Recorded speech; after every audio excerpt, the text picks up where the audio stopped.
అస్మద్గురుభ్యో నమః. ప్రాచీన భారతీయ సాంప్రదాయం మీద ఆధునికులకి చరిత్రకారులకి ఎంత దుర్మార్గపు భావన ఉందో చెప్పాలంటే మిగిలినవన్నీ పక్కనెట్టే పెట్టండి. ప్రాచీన కాలంలో సోమరసపానము చేసేటివారు అంటూ కథలు చెప్పి ప్రాచీన కాలంలో మహర్షులు యజ్ఞాలు చేసేవాళ్ళు తాగుబోతులన్నట్టుగా చరిత్రకారులు చెప్తున్నారు. సోమరసపానం అంటే నిజంగా తాగుబోతులదేనా ఏమిటి? దాన్ని గురించి ఎంతమంది తెలుసుకున్నారు, ఏం చేస్తున్నారు గమనించారా? దీనికి సమాధానం ఇది. సోమపానము చేయుట అంటే ఇప్పుడున్నట్టుగా షాపులకు వెళ్ళి సీసాలు కొనుక్కుని తెచ్చుకుని తాగడం కాదు.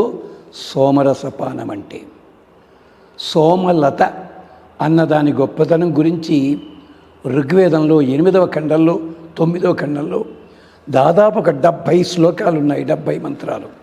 అంతేకాదు సోమరసం పిండేటప్పుడు ఎలాంటి జాగ్రత్తలు తీసుకోవాలో అదొక 15 శ్లోకాలు ఉన్నాయి, 15 మంత్రాలు.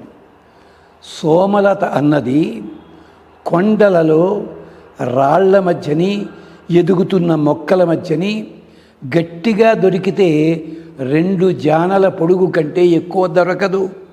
మీరు ఎంత గొప్పగా సోమలత కోసం ఎంత ప్రయత్నించండి, ఇళ్లల్లో వేసుకుంటే ఎదగదది, కొండల మీద ఉంటుంది. ఆ సోమలత పట్టుకురావడమే చాలా కష్టం. ఎంత ఒక 2 అడుగుల పొడవున్న సోమలత దొరికిందంటే ఆనందపడిపోయేవారు వాళ్ళు. ఆ సోమలత పట్టుకొచ్చిన వాడికి డబ్బులు ఇవ్వకూడదు, వస్తువులు ఇచ్చి తీసుకోవాలి. అది యజుర్వేదంలో గాథ ఉంది. ఆ సోమలత పట్టుకొచ్చిన తర్వాత దాన్ని నూరితే ఇంతంత 2.5 అడుగుల పొడవున్న తీగని నూరినట్టయితే మన భాషలో ఒక పెగ్గు తీర్థం మాత్రమే వస్తుంది దాంట్లో. అంటే 50 ml కూడా రాదు ఆ సోమరసం. మరి వీళ్ళంతా గ్లాసులుగా తాగుతారండి. ఆ జ్ఞానం ఉందా మీకు ఏమన్నాను అనేవాళ్ళకి? అంత దాంట్లోపల తేనె కలపాలి, నెయ్యి కలపాలి, పాలు కలపాలి, ఇలా కొన్ని ద్రవ్యాలు ఉన్నాయి.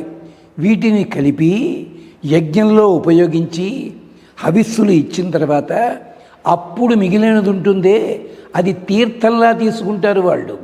యుద్ధానికి వెళ్ళేవాడు తీర్థంలాగే తీసుకుంటాడు, ఋత్విక్కు తీర్థంలా తీసుకుంటాడు. కానీ ఆ తీర్థానికి అద్భుతమైన మైకాన్ని కలిగించేలాంటి కాంతి కలుగుతుంది మొహంలో. మైకం ఉంది కదా అని అడ్డమైన చెత్త వాగడు వాడు ఇవి తాగినట్టుగా. చక్కటి మాటలే పలకగలడు, వేదమంత్రాలు పలకగలడు. అలాగే తీర్థం పుచ్చుకోగానే ఇప్పుడు మిలిటరీ వాళ్ళు తాగి పెడుతున్నట్టుగా ఉండదు అక్కడ. అది పుచ్చుకొని బలం వస్తుంది, ఉత్సాహం వస్తుంది, యుద్ధానికి వెళ్తాడు వాడు. సోమలత వెనకాల ఇంత కథ ఉంటే మన వాళ్ళు ప్రాచీనులందరూ సోమపానము చేసేటివారు అని చెప్తారే. ఒక్కసారి ఆ ఋగ్వేదంలో ఉన్న మంత్రానికి విశేషం చదవరా? అధర్వవేదం చదవరా? యజుర్వేదం చదవరా? చదివి ఉన్న వాళ్ళ చేత ఉపన్యాసాలు చెప్పించుకోవచ్చు కదా. లేదు.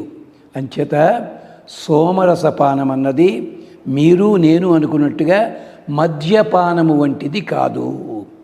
అలాగ తయారు చేసిన కారణం చేతే శుక్రాచార్యుల వారు ఆ పానమును నిషేధించారు.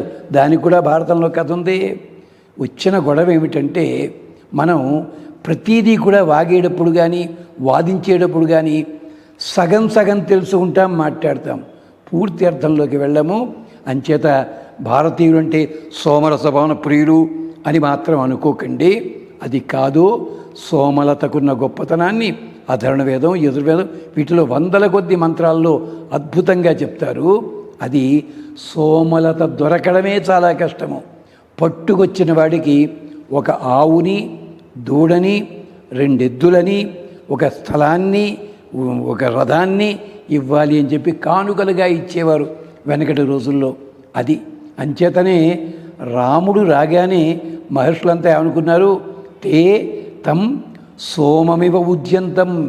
యజ్ఞం చెయ్యబోయేవాడికి సోమలత కనిపించినంత ఆనందం కలిగిందిట మహర్షులకి రాముణ్ణి చూడగానే. అది విశేషం.